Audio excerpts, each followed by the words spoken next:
Abigail Williams is left with the Putnam servant Mercy Lewis to watch over Betty. Abigail tries to shake Betty awake but fails.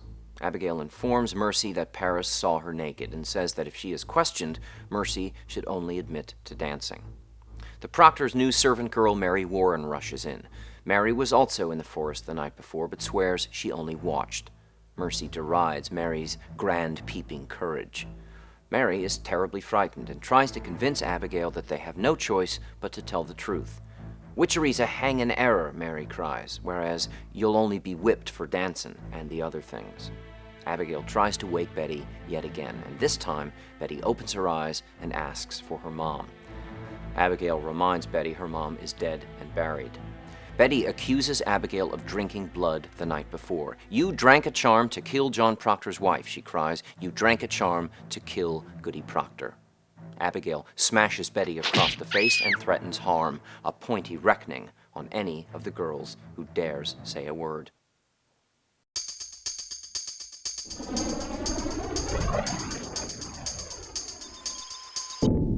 Abigail Williams is only 17 years old, but she's already a beautiful young woman and an expert manipulator who knows how to use the power of fear to her advantage. What happened in the woods was most likely nothing more than the sport Abigail called it in the opening scene.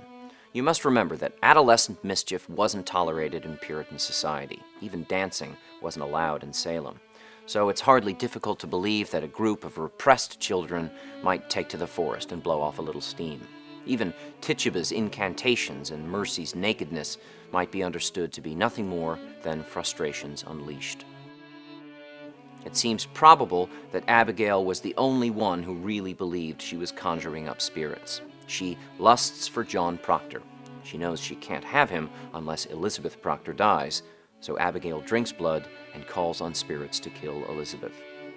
When Betty wakes up in this scene, it's clear that she's been faking her unconscious state all along. But there's no doubt she's terrified. After all, Betty watched Abigail drink blood and utter a charm to kill Goody Proctor.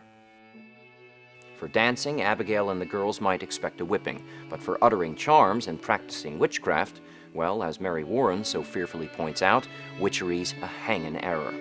Abigail may be tough enough not to worry about a whipping, but hanging is an altogether different matter. Abigail's fears of punishment awaken her vindictive, destructive nature and inspire her to begin terrorizing others. She begins by threatening her own friends. "Now look you, all of you, we danced, and Tituba conjured Ruth's dead sisters, and that is all. And mark this, let either of you breathe a word or the edge of a word about the other things, and I will come at you in the black of some terrible night, and I will bring a pointy reckoning that will shudder you all."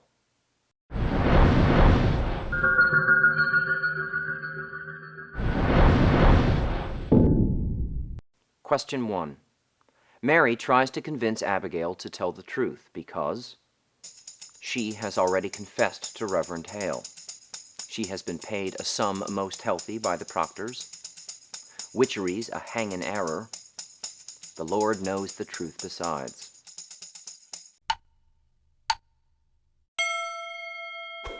Mary tries to convince Abigail to tell the truth because witchery's a hangin' error. Question 2.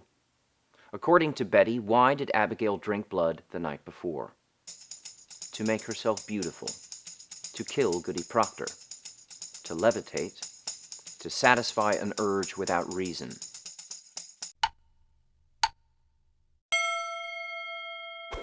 According to Betty, Abigail drank blood to kill Goody Proctor. Question 3. When Betty wakes up in this scene, it's clear that she was possessed by demons. She believes in Abigail's powers. Her hatred for Goody Proctor runs deep. She has been faking her unconscious state.